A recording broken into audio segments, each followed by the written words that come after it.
Zubin Mehenti, he's part of KJZ, the host of the morning show here on 97.3 ESPN. And, of course, we bring him in to get some reaction. You know, Jay Will has been pretty strong in his comments about the accountability and Joel Embiid and some of that stuff. And I'm interested to see how Zubin plays off of that with this one, with the news just coming down that Brett Brown has been fired, Zubin. So 7 years, a first-round sweep. I don't know that there was any other decision that could have been made, but fair, unfair for Brett Brown.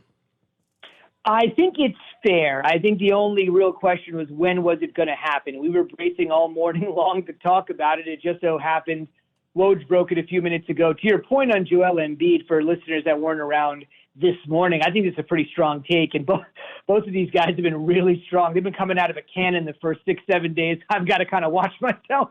These guys are hot. But Jay Will said that he thinks Joel Embiid is the most frustrating player in all of sports for a fan to watch, and that really says something. I would look at it from this perspective.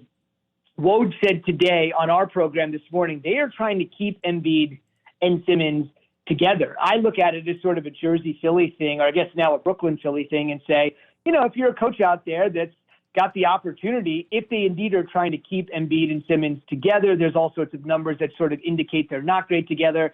I think that's sort of foolish. Keyshawn sort of thinks the game is moving away from guys like Embiid. Both of them are obviously pretty injury prone, but there is a school of thought that would you rather coach Simmons or Embiid, or would you rather coach Kyrie and Kevin Durant? I think that's an interesting sort of question. Talent-wise, it might seem like an easy decision, but you never know. I mean, all four of those guys have been banged up throughout the course of their career, so it's an interesting question. We just got an email here. I'm just going to reel off a couple of things. I'm glad you guys called right now because some of these things are incredible. Listen to these stats, okay? And it's not all stats, and I get it. When you go 10-72 in your third year on the job, it's going to be tough to survive. They did turn the corner. Hinkie signed Brand as a player. Now Brand's got to worry about the players he signed. All right, so Brown also had the worst win percentage in any coach's first 3 seasons all time. Brett Brown made it through the roughest 3-season start in NBA head coaching history.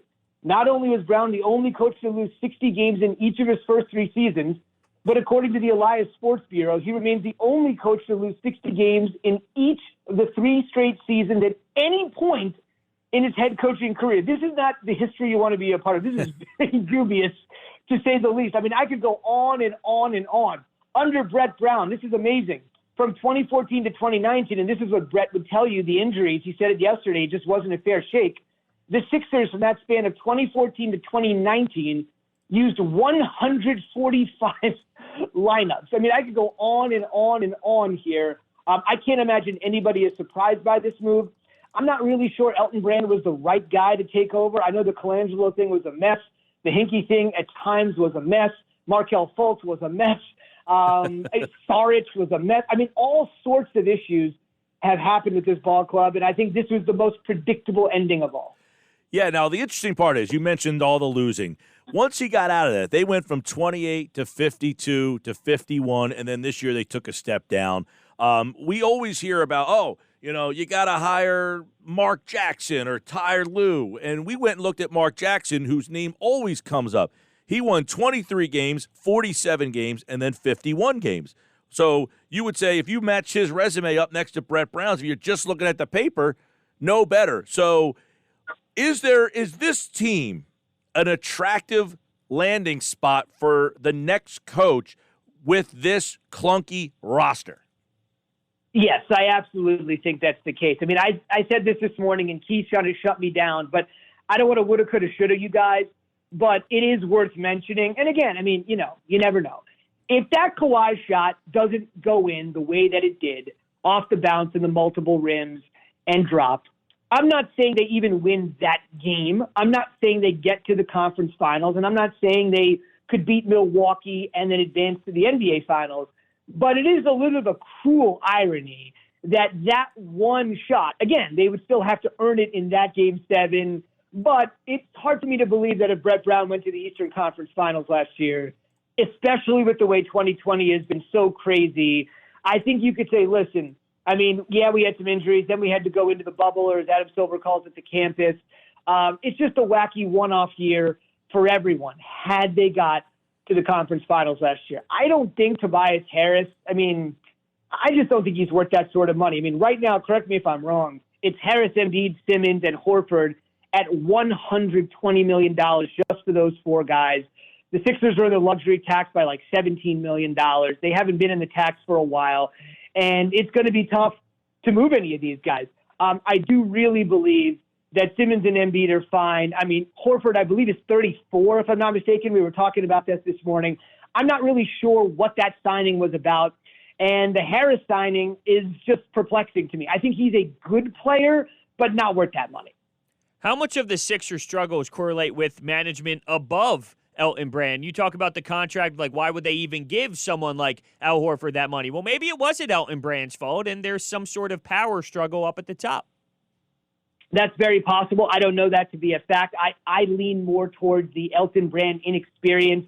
Running the G League team. And none of that stuff really, to me, it predicates you to walk into a role like this. I do think it's one of those situations where when your coach has been on the hot seat for 2 or 3 years, it's just simmering. I thought Embiid's comments yesterday, I'm sure some of your listeners heard it. It was a long-winded, rambling question by that reporter. But I don't think anything this guy said was wrong. I'm sure after being swept, the last thing you want to hear is, what's wrong here, what's wrong here, what's wrong here, what's wrong here. And Embiid called it, I believe twice he called it a stupid question. But in reality, it wasn't a stupid question at all. He's got 3 years and $95 million left on his deal. And he gave a not so strong, I'd like to end my career here, but if I don't, hey, what are you really going to do about it? So I think you got to bring in somebody. There's no coincidence to the fact that the Nets, whether this is legitimate or not, the Nets are looking to bring in, and I would be shocked if it happened, but there is some reporting today from reputable individuals that the Nets are looking at somebody like 71-year-old Greg Popovich, because you look at the personalities that the Nets have, I honestly probably believe if Kenny Atkinson still had that job, he was going to have his hands full next year with Durant and Kyrie Irving. So I think the Sixers need somebody like, not like a Greg Popovich figure, but I think the message, was it Josh Richardson who said after the game yesterday that essentially he's a nice guy, but he could not call for accountability. And if someone says that, the fact that he actually uttered that was amazing. We didn't actually play that. We talked about it in our pre-show meeting. It was 15 seconds. We had to play it. We kind of said, listen, we need to hear from Embiid and we need to hear from Brett Brown. But even though we heard from those two guys, I actually felt the strongest comment came from Richardson. Again, he doesn't have the weight that Simmons, Embiid, Horford, or Tobias Harris have. But the fact that he uttered that phrase, that tells you everything you need to know about the team. Most teams would keep that stuff in-house. And I get it. They were swept. They were frustrated. They're tired of being told they're underachieving. But that statement, I think most teams that have a lot of maturity, they can keep that stuff in-house. I don't think it's exactly a secret that Brett Brown couldn't motivate these guys. But once somebody goes public with that, you know what's going on there. Zubin Mehenti, KJZ, tomorrow morning at 6. I'm sure they will have plenty more on the firing of Brett Brown. Now, he wrote in a statement, he has an appreciation for the 102 players he has coached. He had that number ready to go. He obviously went through a whole heck of a lot here. And, you look back at this whole process and did it work? And, I don't think it's really fair to even judge it based on Sam Hinkie walking out the door and then the Sixers kind of taking shortcuts from every direction. But in the end, was the juice worth the squeeze with what they ended up getting with Joel Embiid, Ben Simmons, and if a new coach can come in here and fix it, we're getting those two players worth 3 years of really bad times? I think so, because the only guy that's probably going to pay the price for this is Brett Brown. Both guys say they want to stay. Woj says they're both going to stay. I think a coach can walk in, look at this roster, and say there's enough here. We need to win. The one thing I probably didn't mention was they went all in last year with Jimmy Butler.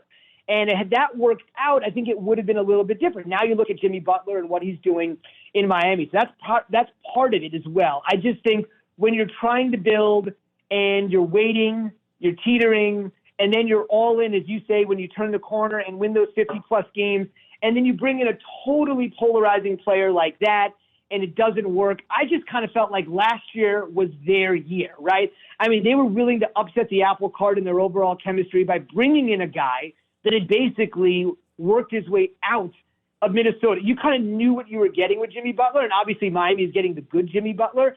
I just think last year was the crescendo year. Even though this was Brett Brown's final year, I think last year everybody kind of knew, okay, look at this roster. Look at what we're trying to do. Even with an agitator, I mean, I think last year's Jimmy Butler, it's fair to say, was an agitator. Maybe not this year's Jimmy Butler, but I kind of look at it, if he was on the job for 7 years, I kind of look back and say it was actually year 6 where they said, we're either going to get this done or we're not. We're either pushing all the chips to the table or we're not. They pushed all their chips to the table, and it didn't work. So this year is this year, but I kind of felt like, to me, I mean, look, whose fault is it? I mean, I don't want to be so trite about this, guys. Was anybody going to make Ben Simmons learn how to shoot? This is a shooting league. I mean, everybody is shooting. I mean, your 7-footer should not be a better shooter than your guard. I mean, look, I think Ben is a great on-ball defender, but the fact that there's no accountability there. Is it okay to ask Ben Simmons to learn how to shoot a jump shot at the NBA? Nobody did that. I mean, I don't want to be too simplistic about that, but that to me are just the glaring examples of what's going on here. Is there a head coach out there that excites you the most? I actually like Tyronn Lue. I actually really do. Only because players really seem to like him. You mentioned Mark Jackson. Maybe that works. Maybe it doesn't. But I think Tyronn Lue is a guy that can really grab people's attention. I mean, there's not many guys out there, as you guys know. I mean, Tyronn Lue might be the only one that can actually bark at LeBron and LeBron won't bark back. I mean, ask David Blatt how that turned out. If this thing doesn't go well after round 1, looks like they're going to probably get past the Blazers. I could see LeBron and Vogel having an issue because Vogel seems like an understated guy. But I think Tyronn Lue is the one guy that's been able to get the most out of any player. As a former player, I think he's highly respected. That's not the case with all former players. Look at a guy like Fred Hoiberg, not really well respected by his players, but was a former player. So I'm not saying that's like a hard and fast sort of situation. You know, Danny Ainge, not respected in Phoenix, but a great executive in Boston. I think somebody like Tyronn Lue would do it, but I think Jay Will had mentioned this morning that the Nets are also very hot for somebody like that. As you know, Tyronn Lue could have had the Laker job, decided to pass on it for a variety of reasons, mostly pay. But me just kind of sitting out here waiting in the wings will be a good opportunity. I think he would be a good choice for both of those teams. And just a matter of if those teams like him back. And I tend to believe that, you know, it is a players' league. And if one of those two teams clicks with him, I think he'll have the opportunity. Zubin, what do you think about Jay Wright?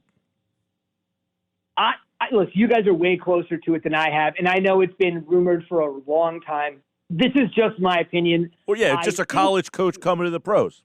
Yeah. I mean, obviously that doesn't work out that well, but I would say this. I've heard Jay say this. We had Dana O'Neill on years ago when I was anchoring SportsCenter, and obviously with Nova winning in 2016 and, you know, again in 2018. And I know Dana is very close to Coach Wright.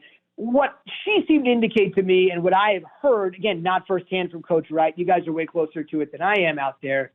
I think he has openly said he loves the notion that nobody really pays attention to them until the Eagles are eliminated. I think he said that before.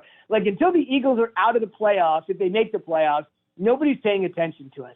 I think he likes that. There's a Mark Few aspect to that. I got a great job. I'm not under a ton of pressure. The infrastructure is there. We can recruit really high. We're not in a quote-unquote Power 5 league, but in college basketball, the Big East qualifies, much like Gonzaga does, you know, and BYU does and St. Mary's does in their league. So, again, I think it would be a brilliant move. I think he's an amazing coach.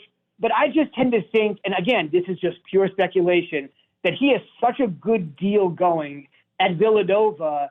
It's almost too perfect. They're never going to run him out of town. I know early on he was teetering there for a while early on in his tenure. But I just feel like the risk-reward is not worth it. It just sort of feels like he's got everything in the world he wanted Villanova, and he's crafted and earned that.